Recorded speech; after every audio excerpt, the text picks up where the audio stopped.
Hey yo, what's up guys? It's JBo here, and I gotta tell you, I have got a great tip here. Like I'm really stoked on how well this worked. It worked out so well. This is how good this is. I wish that I had done this for the Black Panther helmet. That's how great of a tip this is. So stick in there with me guys and check this tip out. So, what am I talking about here, guys? I am talking about doing a mirrored transfer trace from one side of this goalie mask to the other. So, what we've got here is a goalie mask covered in paper pre-mask, and I've gone on one side and drawn out my design free-handedly. And what we want in the end is for this exact design to be mirrored on the other side of the mask.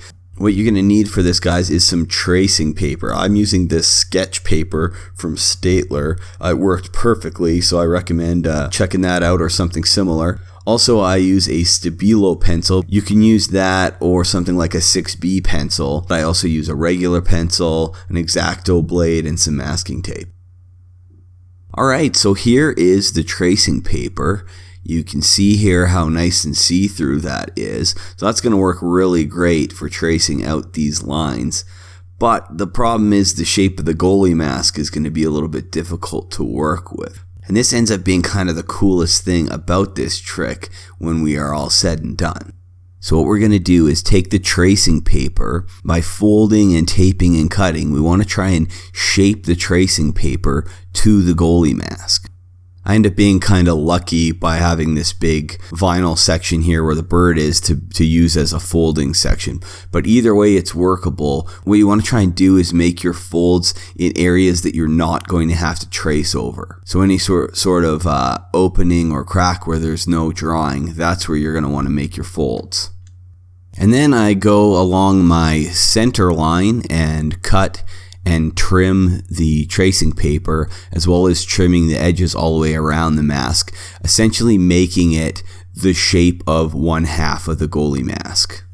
So now I bring in my Stabilo pencil or 6B or some kind of darker pencil. Why you want it to be darker is that it will transfer better when we are tracing it on the other side.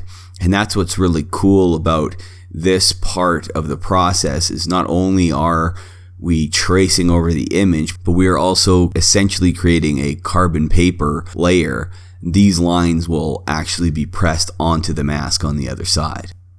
When I'm drawing the lines, I try and do a little bit more of a sketching motion as opposed to just pulling one nice clean line. It allows a little bit more of the graphite powder to sit on the paper, and it will transfer a little darker if you do it that way. Now I take all of the tape and I flip it around and stick it to the underside of the tracing paper. You could also just take all the tape off and re-put new tape on when you put it on the other side. Either way, both work. And now we take off the tracing paper from the mask, and check out how cool this is. Since we went around and shaped everything on one side of the mask, once we flip it around and invert it, it takes the shape of the goalie mask on the other side. So now we go to put the tracing paper onto the other side. What you want to do is use your halfway point and use the corners as markers, and you'll be able to line it up perfectly on the goalie mask. And since we shaped it, it ends up lining up exactly on the other side, like a magic.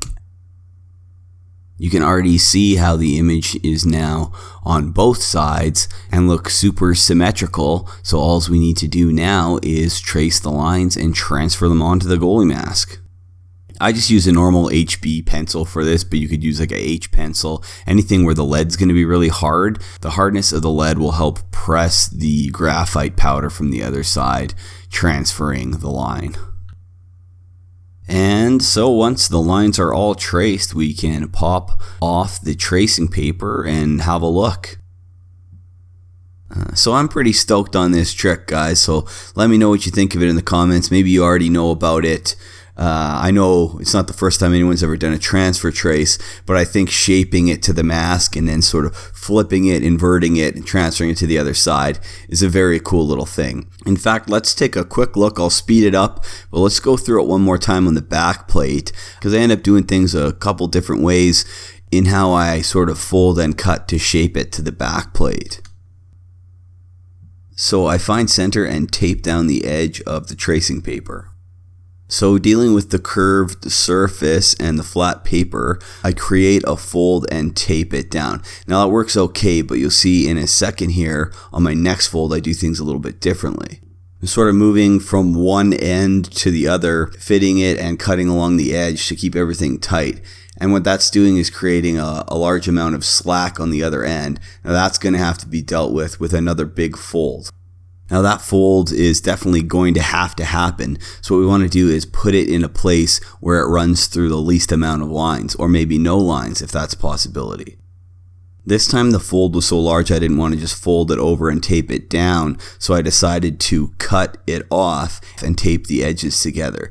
This worked a lot better, and I really recommend doing it this way. Here I'm just pinching some of the extra slack on the tracing paper and folding it down. This is just making everything fit a lot tighter. So again, we trace the lines, then take the tape off or flip it to the other side, and pop off our tracing paper. And then we do our little magic trick and we invert this thing so we can line it up on the other side. And if everything looks good and lined up, then it is time to trace the lines one more time, and we will have a nice symmetrical drawing on here. So that is it, guys. That is how I mirror a paint job from one side to the other with a transfer trace using tracing paper. So, hope you guys dug the video and learned a little something. And if you did, maybe, hook me up with a subscribe, a like. You know the things that everyone tells you to do at the end of every YouTube video you watch? Do all those things. Do them for your boy JBo.